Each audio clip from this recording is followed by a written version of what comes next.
On est le 26 aujourd'hui.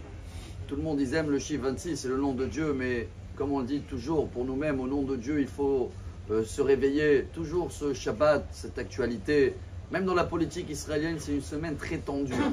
Comme la paracha, c'est Korah, c'est Mahloket, c'est les histoires, c'est les mésaccords, et pas d'accord avec l'autre.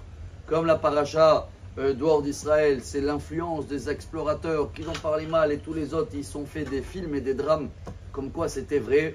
Alors aujourd'hui, on va partager la plus belle ségoula pour la santé et la plus belle ségoula pour la parnassa. Vous allez dire, waouh, c'est la totale. À la place d'aller chercher, de payer beaucoup d'argent et d'acheter des choses et d'avoir des parchemins, tout ça c'est beau, c'est mignon, mais d'abord ça coûte de l'argent.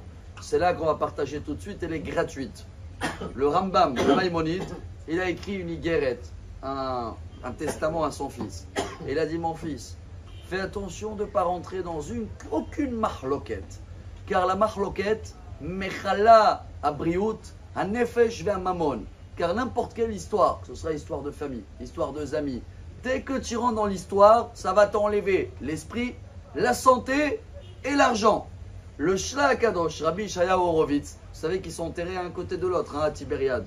Le Rambam et le Shla Akadosh, même s'il y avait une différence de 400 ans entre le Rambam, il remonte à 800 ans en arrière, je crois qu'il est décédé 1205, et le Shla Akadosh, il confirme et il dit comme ça, Mahloket achat docha mea parnasot.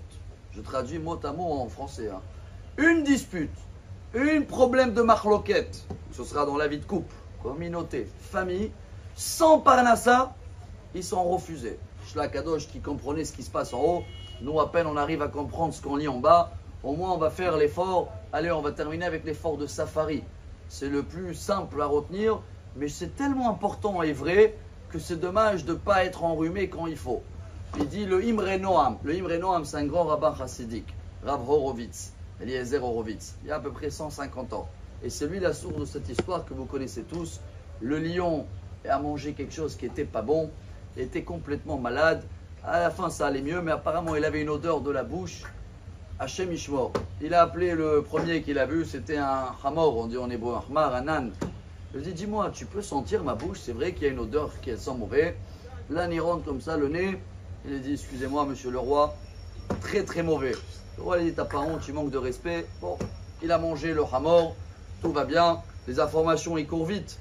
Mais le pauvre, comment il s'appelle, celui-là qui marche doucement, un petit ours, il arrive, le lion, il appelle, le dit après quelques jours, dis-moi, ça sent mauvais, ça sent mauvais, et il a mangé.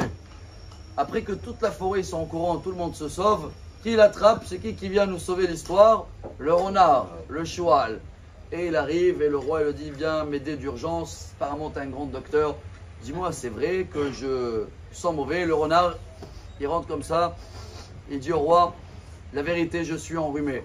Voilà la solution de savoir ne pas rentrer dans des disputes. Quoi qu'il arrive, ça va manger le santé, l'esprit, la parnassa. C'est à nous de trouver des messages dans cette semaine, comment fuir.